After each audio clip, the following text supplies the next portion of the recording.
Doctor ಟಿವಿ9ನ ವಿಶೇಷ ಕಾರ್ಯಕ್ರಮಕ್ಕೆ ಸ್ವಾಗತ. ನಾನು ಅನುಷಾ ಗೋಪಾಲ್ ಕೃಷ್ಣ. ಒತ್ತಡದ ಜೀವನ, ಬದಲಾಗುತ್ತಿರುವ ಜೀವನ ಶೈಲಿ, ಜನರಿಗೆ ನೂರಾರು ಆರೋಗ್ಯ ಸಮಸ್ಯೆ, ಯಾವ ಸಮಸ್ಯೆಗೆ ಯಾವ ಚಿಕಿತ್ಸೆ ಅನ್ನೋದೇ ದೊಡ್ಡ ಚಿಂತೆ. ಇಂತಹ ಸಮಸ್ಯೆ ಇರೋರ್ಗೆ ಒಂದೇ ವೇದಿಕೆಯಲ್ಲಿ ಸಿಗುತ್ತೆ ಉತ್ತರ. ಇದೇ ಟಿವಿ9ನ ವಿಶೇಷ ಕಾರ್ಯಕ್ರಮ ನಿಮ್ಮ ಡಾಕ್ಟರ್.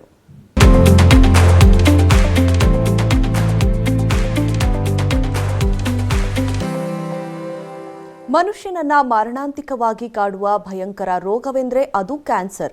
ಈ ರೋಗ ಬಂತಂದ್ರೆ ಜನರು ಚಿಕಿತ್ಸೆ ಬಗ್ಗೆ ವಿಚಾರಿಸೋದಕ್ಕಿಂತ ಭಯ ಬೀಳೋದೇ ಜಾಸ್ತಿ.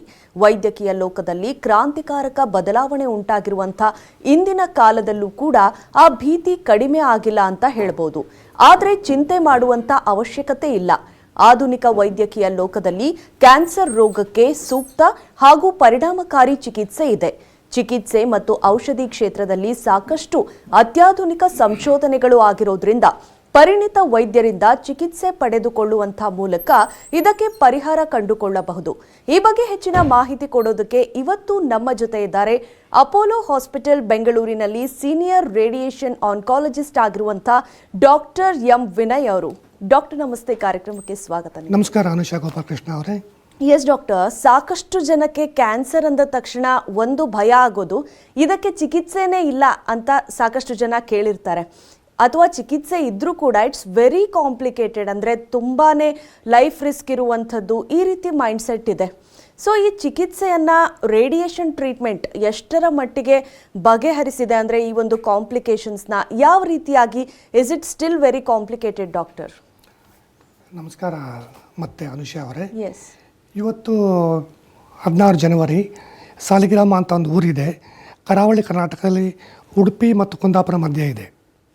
ಈ ದಿನ ಸಾಲಿಗ್ರಾಮದಲ್ಲಿ ಗುರುನರಸಿಂಹ ದೇವರ ಕೃಪೆಯಲ್ಲಿ ಹಬ್ಬ ನಡೀತಾ ಇದೆ. ಸೊ ನಮ್ಮೆಲ್ಲ ಊರಿನ ಜನರಿಗೆ ನಾನು ಶುಭ ಕೋರ್ತಾ ಇದ್ದೀನಿ. ಹಾಗೆಯೇ ಮಕರ ಸಂಕ್ರಾಂತಿ ನಡೀತಾ ಇದೆ, ಜೋರಾಗಿ ಎಲ್ಲರೂ ಆಚರಿಸ್ತಾ ಇದ್ದಾರೆ. ಇಡೀ ಕರ್ನಾಟಕ ಜನತೆ ಹಾಗೂ ಸಮಸ್ತ ಜನರಿಗೆ ಒಳ್ಳೆಯದಾಗಲಿ ಅಂತ ಶುಭ ಕೋರ್ತಾ ಇದ್ದೀನಿ. ನಿಮಗೂ ಕೂಡ ಶುಭಾಶಯಗಳು ಡಾಕ್ಟರ್. ಥ್ಯಾಂಕ್ ಯು ಅನುಷಾ ಅವರೇ. ಇವಾಗ ನೀವು ಕೇಳಿದ ಪ್ರಶ್ನೆ ಭಾಳ ಕರೆಕ್ಟಾಗಿತ್ತು. ನಾನು ಈ ವೈದ್ಯಕೀಯ ವೃತ್ತಿಗೆ ಬಂದು ಸಾಧಾರಣ 2-3 ದಶಕ ಆದವು, ಅಂದರೆ 20-30 ವರ್ಷ ಆದವು. ಸ್ಟಾರ್ಟಿಂಗಲ್ಲಿ ಏನಾಗ್ತಾಯಿತ್ತು, ಹೆಚ್ಚಿನ ಪೇಷಂಟ್ಸ್ ಬರ್ತಾ ಇದ್ದಿದ್ದೆ ನೋವಿಗೋಸ್ಕರ. ಯಾಕೆ ಅಂದರೆ ಇವಾಗ ಜನರಲಿ ಫಾರ್ ಇನ್ಫಾರ್ಮೇಷನ್ ನಾನು ಡಿಸ್ಕಸ್ ಮಾಡ್ತಾ ಹೋದರೆ ಕ್ಯಾನ್ಸರ್ನಲ್ಲಿ 4 ಸ್ಟೇಜ್ ಇರ್ತವೆ.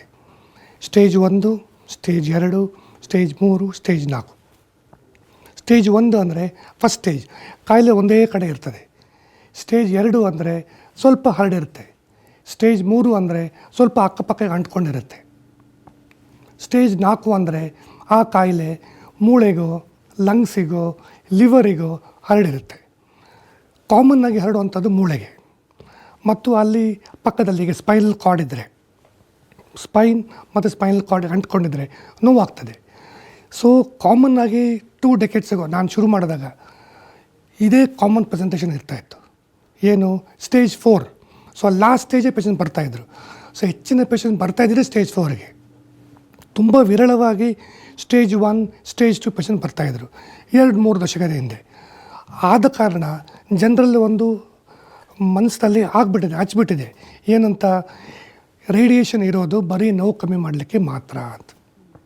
ಬಟ್ ಇವಾಗ ಈಗಿನ ಟೈಮಲ್ಲಿ ಲಾಸ್ಟ್ ಫ್ಯೂ ಇಯರ್ಸಲ್ಲಿ ಈಗ ನಮ್ಮ TV9 ಇದೆ, ಯೂಟ್ಯೂಬ್ ಇದೆ, ಗೂಗಲ್ ಇದೆ, AI ಇದೆ, ಇದನ್ನೆಲ್ಲ ನೋಡ್ಬಿಟ್ಟು ಜನ ಸ್ವಲ್ಪ ತಿಳ್ಕೊಂಡ್ಬಿಟ್ಟಿದ್ದಾರೆ.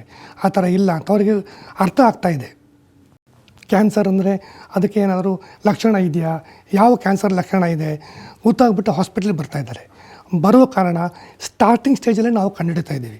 ಸೊ ಈಗ ನನ್ನ ಟೀಮ್, ನಾವು ಮಾಡ್ತಾ ಇರೋ ಟ್ರೀಟ್ಮೆಂಟ್ ಹೆಚ್ಚಿನ ಪೇಷಂಟ್ ಸ್ಟಾರ್ಟಿಂಗ್ ಸ್ಟೇಜ್ ಇದೆ. ನೋವಿಗೆ ಬರುವಂಥ ಪೇಷಂಟ್ಸ್ ಇದ್ದಾರೆ, ಬಟ್ ಅದು ಪರ್ಸೆಂಟೇಜ್ ಕಮ್ಮಿ ಆಗಿದ್ದಾರೆ. ಇದೊಂದು ಒಳ್ಳೆ ಬೆಳವಣಿಗೆ ಅಂತ ಹೇಳ್ಬೋದು.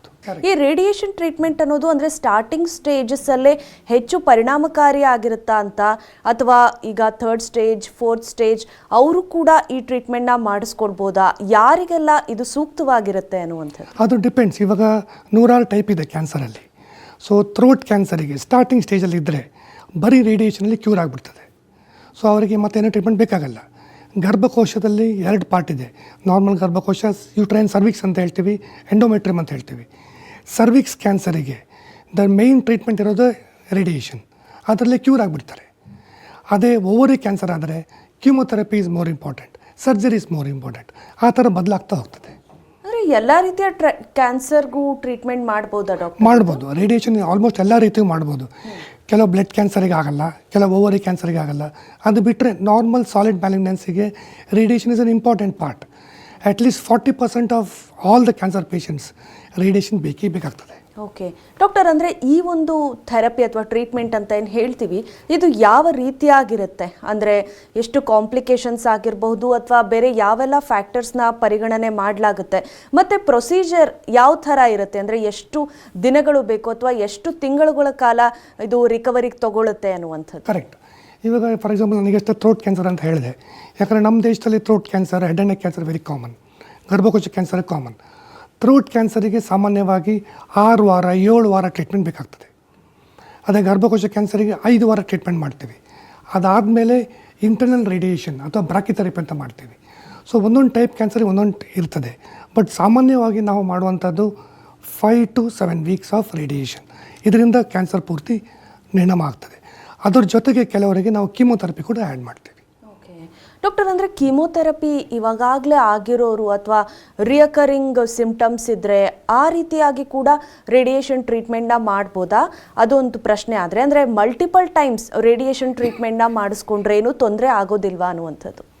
ಮಲ್ಟಿಪಲ್ ಟೈಮ್ಸ್ ರೇಡಿಯೇಷನ್ ಮಾಡ್ಬೋದು, ಡಿಪೆಂಡ್ಸ್ ಎಲ್ಲಿ ಬಂದಿದೆ ಅಂತೇಳಿ. ಇವಾಗ ನಾವು ಒಂದು ಸಲ ಬ್ರೈನಿಗೆ ಟ್ರೀಟ್ ಮಾಡಿದ್ವಿ, ನೆಕ್ಸ್ಟ್ ಪೇಷಂಟಿಗೆ ಕ್ಯಾನ್ಸರ್, ಥ್ರೋಟ್ ಕ್ಯಾನ್ಸರ್ ಬಂದಿದೆ, ನಾವು ಸೆಕೆಂಡ್ ಟೈಮ್ ಮಾಡ್ಬೋದು. ಬ್ರೈನಿಗೆ ಅದೇ ಜಾಗದಲ್ಲಿ ಮತ್ತೆ ಕಾಯಿಲೆ ಬಂದರೆ ನಾವು ಟ್ರೀಟ್ ಮಾಡಬೇಕು, ರೇಡಿಯೇಷನ್ ಮಾಡಬೇಕಂದ್ರೆ ನಾವು ಅಟ್ಲೀಸ್ಟ್ 2 to 5 years ವೆಯ್ಟ್ ಮಾಡಬೇಕಾಗ್ತದೆ. ಸಡನ್ನಾಗಿ ಇಮಿಡಿಯೇಟ್ಲಿ ಮಾಡಲಿಕ್ಕೆ ಆಗೋದಿಲ್ಲ. ಆಗ ಆಪ್ರೇಷನ್ನಿಗೋ ಕೀಮೊಥೆರಪಿಗೋ ನಾವು ಟ್ರೈ ಮಾಡಬೇಕಾಗ್ತದೆ. ಓಕೆ ಡಾಕ್ಟರ್, ಸಾಮಾನ್ಯವಾಗಿ ಕ್ಯಾನ್ಸರ್ ಶಸ್ತ್ರಚಿಕಿತ್ಸೆ ಆಗಿರ್ಬೋದು ಮತ್ತು ಈ ಕೀಮೊಥೆರಪಿ ಮೂಲಕ ಏನು ಮಾಡಿಸ್ಕೊಳ್ತೀವಿ, ಕ್ಯಾನ್ಸರ್ ಪೇಷಂಟ್ಸ್ ತುಂಬ ಅಂದರೆ ಒಂಥರ ಅವರ ಫಿಸಿಕಲ್ ಅಪಿಯರೆನ್ಸಿಂದ ಹಿಡಿದು ಹೆಲ್ತ್ ತುಂಬಾ ಎಫೆಕ್ಟ್ ಮಾಡಿರುತ್ತೆ. ನಾವು ನೋಡ್ತಾ ಇರ್ತೀವಿ ಸಾಕಷ್ಟು ಜನಕ್ಕೆ ಹೇರ್ ಲಾಸ್ ಆಗಿರ್ಬೋದು, ಆ ರೀತಿ ಸಮಸ್ಯೆಗಳಾಗಿರುತ್ತೆ. ರೇಡಿಯೇಷನ್ ಟ್ರೀಟ್ಮೆಂಟಲ್ಲಿ ಆ ರೀತಿ ಯಾವುದಾದ್ರೂ ಚೇಂಜಸ್ ಪೇಷಂಟ್ಸಲ್ಲಿ ಕಾಣುತ್ತಾ? ಮತ್ತು ಈ ಹೋಲ್ ಪ್ರೊಸೀಜರ್ ಪೇನ್ಫುಲ್ ಆಗಿರುತ್ತಾ? ಹೇಗೆ ರಿಕವರಿ ಅನ್ನುವಂಥದ್ದು? ರೇಡಿಯೇಷನ್ದು one of the best part ಅಂದರೆ ಪೇನ್ ಇಲ್ಲ, ಅನೆಸ್ಥೀಶಿಯಾ ಬೇಕಾಗಿಲ್ಲ, ಬ್ಲಡ್ ಲಾಸ್ ಆಗೋದಿಲ್ಲ. So the only issue radiation ಅಂದರೆ ಪೇಷಂಟ್ಸ್ ಡೈಲಿ ಹಾಸ್ಪಿಟ್ಲಿಗೆ ಬರಬೇಕು. Every day 5 days a week, 5 ವಾರನೋ 6 ವಾರನೋ ಬರಬೇಕು. ಹೆಚ್ಚಿನ ಕ್ಯಾನ್ಸರ್ ಹೇಳ್ತಾ ಇರೋದು ನಾನು. ಸೊ ಈ ಥರ ಬಂದಾಗ ಅವರು ಟ್ರೀಟ್ಮೆಂಟ್ ತೊಗೊಳ್ಳೋದು ಹೋಗೋದು. ಬಟ್ ಆ ಟ್ರೀಟ್ಮೆಂಟ್ ಇರೋದು ಬರೀ 10-15 minutes. ರಿಮೈನಿಂಗ್ ಟೈಮ್ ಅವ್ರು ವರ್ಕಿಗೆ ಹೋಗ್ಬೋದು. ನನ್ನ ಹೆಚ್ಚಿನ ಪೇಷಂಟ್ಸ್ ಡೈಲಿ ಬರ್ತಾರೆ, ಟ್ರೀಟ್ಮೆಂಟ್ ತೊಗೊಳ್ತಾರೆ, ಬೆಳಗ್ಗೆ ಮಧ್ಯಾಹ್ನ ಸಾಯಂಕಾಲ ವರ್ಕಿಗೆ ಹೋಗ್ತಾರೆ. ಇಲ್ಲಾಂದರೆ ಇನ್ನು ಕೆಲವರು ವರ್ಕ್ ಮುಗಿಸಿ ಬಂದು ರೇಡಿಯೇಷನ್ ತೊಗೊಂಡು ಮನೆಗೆ ಹೋಗ್ತಾರೆ. ಆ ಥರ ಬೆಳವಣಿಗೆ ಚೇಂಜ್ ಆಗಿದೆ. ಇಲ್ಲ, ಕರೆಕ್ಟ್. ಮುಂಚೆ ನಾನೀಗ ಹೇಳಿದಾಗೆ ಮುಂಚೆ 2-3 decades ago ಆವಾಗ ಕೋಬಾಲ್ಟ್ ಮಿಷಿನ್ ಜಾಸ್ತಿ ಇತ್ತು, ಸೈಡ್ ಎಫೆಕ್ಟ್ ಜಾಸ್ತಿ ಇರ್ತಾ ಇದ್ವಿ. ಬಟ್ ಇವಾಗ ಟೆಕ್ನಾಲಜಿ ಭಾಳಷ್ಟು ಇಂಪ್ರೂವ್ ಆಗಿದೆ. ಲಿನಾಕ್ ಯೂಸ್ ಮಾಡ್ತೀವಿ, ಸೈಬರ್ನಫ್ ಯೂಸ್ ಮಾಡ್ತೀವಿ. ಸೊ ಅದರಿಂದಾಗಿ ಸೈಡ್ ಎಫೆಕ್ಟ್ಸ್ ಕಮ್ಮಿ ಆಗಿದೆ. ಸೊ ನಿಮಗೆ ಪೇಷಂಟ್ ನೋಡ್ರೆ ಪೇಷಂಟ್ ಥರನೇ ಅನಿಸಲ್ಲ. ಅವರು ನಾರ್ಮಲ್ ಆ್ಯಕ್ಟಿವಿಟಿಗೆ ವೆರಿ ಪಾಪ್ಯುಲರ್ ಸ್ಪೋರ್ಟ್ಸ್ ಪರ್ಸನ್ ನಿಮ್ಗೆ ಗೊತ್ತು, ಮೂವಿ ಆ್ಯಕ್ಟರ್ಸು ಗೊತ್ತು, ಅವರು ಮೂವಿ ಕೆರಿಯರ್ ಕಂಟಿನ್ಯೂ ಮಾಡಿದ್ದಾರೆ, ಸ್ಪೋರ್ಟ್ಸ್ ಕಂಟಿನ್ಯೂ ಮಾಡಿದ್ದಾರೆ. ಅದೇ ಥರ ನಮ್ಮಲ್ಲಿ ಕೂಡ ನಾರ್ಮಲ್ ಮಿಡ್ಲ್ ಕ್ಲಾಸ್ ಅವರು ಕೂಡ, ಲೋವರ್ ಮಿಡ್ಲ್ ಕ್ಲಾಸ್ ಕೂಡ ಅವರ ಎಲ್ಲ ಆ್ಯಕ್ಟಿವಿಟೀಸನ್ನ ಕಂಟಿನ್ಯೂ ಮಾಡ್ಬೋದು. ಓಕೆ ಡಾಕ್ಟರ್, ನೀವು ಹೇಳ್ತಾ ಇದ್ರಿ ಅಂದರೆ ಅಡ್ಡ ಪರಿಣಾಮಗಳು ಈಗ ಸಾಕಷ್ಟು ಕಡಿಮೆ ಆಗಿದೆ ಅನ್ನುವಂಥದ್ದು. ಅದರ ಜೊತೆಗೆ ಅಂದರೆ ಬೇರೆ ರೀತಿಯಾದ ಕಾಂಪ್ಲಿಕೇಶನ್ಸ್ ಅಂತ ಹೇಳಿದ್ರೆ ಈಗ ಬೇರೆ ಹೆಲ್ತ್ ಕಾಂಪ್ಲಿಕೇಶನ್ಸ್ ಇರುತ್ತೆ. ಬೇರೆನೋ ಡಯಾಬಿಟೀಸ್ ಆಗಿರಬಹುದು, ಮೇಜರ್ ಆರ್ಗನ್ಸಲ್ಲಿ ತೊಂದರೆ ಇರುತ್ತೆ. ಸೊ ಅಂಥವ್ರಿಗೂ ಕೂಡ ಈ ಚಿಕಿತ್ಸೆ ಕೊಡಬಹುದಾ ಅಥವಾ ಏಜ್ ಲಿಮಿಟ್ ಏನಾದರೂ ಇದೆಯಾ ಅನ್ನುವಂಥದ್ದು? ಯಾಕೆಂದರೆ ವಯಸ್ಸಾದವ್ರಿಗೂ ಕೂಡ ಇದನ್ನು ಮಾಡಬಹುದಾ, ಯಾವ ರೀತಿ ಅಂತ? ಇದು ಭಾಳ ಒಳ್ಳೆಯ ಪ್ರಶ್ನೆ ಅನುಷಿ ಅವರೇ. ಯಾಕಂದರೆ ಇವಾಗ ಏಜ್ ಲಿಮಿಟ್ ಇಲ್ಲ ನಾನು ಹೇಳಬೇಕಂದ್ರೆ. ಬಟ್ ಇಟ್ ಡಿಪೆಂಡ್ಸ್ ಪೇಷಂಟ್ ಅಟೆಂಡರ್ಸ್ಗೆ ಏನು ಬೇಕು ಲೈಫಲ್ಲಿ ಅಂತ. ಈಗ 80-85 years ಪ್ರಾಸ್ಟೇಟ್ ಕ್ಯಾನ್ಸರ್ ಇದ್ದರೆ, ಪ್ರಾಸ್ಟೇಟ್ ಕ್ಯಾನ್ಸರ್ ಆ ಏಜಲ್ಲಿ ಕಾಮನ್, 60-65 years ಮೇಲೆ ಕಾಮನ್. ಸೊ ಆ ಏಜಲ್ಲಿ ಪ್ರಾಸ್ಟೇಟ್ ಕ್ಯಾನ್ಸರ್ ಇದ್ದರೆ ಆಪ್ರೇಷನ್ ಮಾಡೋಕ್ಕಾಗಲ್ಲ ಅಂತಂದರೆ, ನೀವು ಹೇಳಿದಾಗ ಡಯಾಬಿಟಿಸ್ ಇದೆ, ಹಾರ್ಟ್ ಪ್ರಾಬ್ಲಮ್ ಇದ್ದಾಗ ನಾವು ರೇಡಿಯೇಷನ್ ಮಾಡ್ಬೋದು. ರೇಡಿಯೇಷನ್ OPD ಬೇಸಲ್ಲಿ ಮಾಡಿ ಅವರ ಲೈಫನ್ನು ಕಂಟಿನ್ಯೂ ಮಾಡ್ಬೋದು. ಇವಾಗ 80-85 yearsಗೆ ಟ್ರೀಟ್ಮೆಂಟ್ ಬೇಕಾ ಬೇಡ ಅದು ಅವ್ರಿಗೆ ಬಿಟ್ಟಿದ್ದು. ಬಟ್ ಟ್ರೀಟ್ಮೆಂಟ್ ಆರಾಮಾಗಿ ಮಾಡ್ಬೋದು, ವಿತೌಟ್ ಎನಿ ಮಚ್ ಪ್ರಾಬ್ಲಮ್ ಮಾಡ್ಬೋದು. ಪ್ರಾಸ್ಟೇಟ್ ಕ್ಯಾನ್ಸರಿಗೆ ಮಾಡ್ಬೋದು. ರೆಕ್ಟಮ್ ಕ್ಯಾನ್ಸರ್ ಕೂಡ ಆ ಏಜಲ್ಲಿ ಬಂದರೆ ಆಪ್ರೇಷನ್ ಮಾಡಿಸಿ, ಆಪ್ರೇಷನ್ ಮುಂಚೆ ಅಥವಾ ಆದಮೇಲೆ ಕೂಡ ನಾವು ರೇಡಿಯೇಷನ್ ಮಾಡ್ಬೋದು. ಅವರ ಕ್ವಾಲಿಟಿ ಆಫ್ ಲೈಫ್ನ ಮೇಂಟೈನ್ ಮಾಡ್ಬೋದು.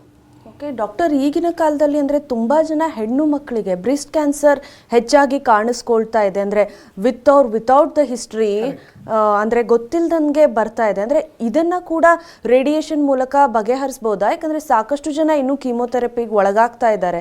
ಇದನ್ನು ಸಬ್ಸ್ಟಿಟ್ಯೂಟ್ ಮಾಡಬಹುದಾ ರೇಡಿಯೇಷನ್ ಟ್ರೀಟ್ಮೆಂಟ್ ಅನ್ನುವಂಥದ್ದು? ಬ್ರೆಸ್ಟ್ ಕ್ಯಾನ್ಸರ್ ಇವಾಗ ಬ್ಯಾಂಗ್ಳೂರ್, ನಮ್ಮದು ಐ ಟಿ ಕ್ಯಾಪಿಟಲ್ ಇದೆ. ಇದು one of the most number 1 ಅಂತ ಹೇಳ್ಬೋದು ಬ್ರೆಸ್ಟ್. ಅನ್ಫಾರ್ಚುನೇಟ್ಲಿ ನಮ್ಮ ಬೆಂಗಳೂರು ಇಡೀ ಇಂಡಿಯಾದಲ್ಲಿ. ಇದು ಯಾಕೆ ಆಗ್ತಾಯಿದೆ ಅದು ಬೇರೆ ಪ್ರಶ್ನೆ. ಬಟ್ ಈ ಬ್ರೆಸ್ಟ್ ಕ್ಯಾನ್ಸರ್ ಟ್ರೀಟ್ಮೆಂಟಿಗೆ ಮೇನ್ ಟ್ರೀಟ್ಮೆಂಟ್ ಏನು? ಸರ್ಜರಿ ಏನು ಮಾಡ್ತೀವಿ, ಪೂರ್ತಿ ಬ್ರೆಸ್ಟ್ ಮುಂಚೆ ತೆಗಿತಾ ಇದ್ವಿ. ಇವಾಗ ಅದರ ಅವಶ್ಯಕತೆ ಇಲ್ಲ. ಎಲ್ಲಿ ಗೆಡ್ಡೆ ಇದೆ ಆ ಗೆಡ್ಡೆ ಮಾತ್ರ ತೆಗೆದು ಉಳಿದ ಏರಿಯಾ ಬ್ರೆಸ್ಟಿಗೆ ನಾವು ರೇಡಿಯೇಷನ್ ಕೊಡ್ತೀವಿ. ಅದು ಕೊಟ್ಟಾಗ ಮೈಕ್ರೋಸ್ಕೋಪಿಕ್ ಡಿಸೀಸ್ನ ಡಿಸ್ಟ್ರಾಯ್ ಮಾಡ್ತದೆ.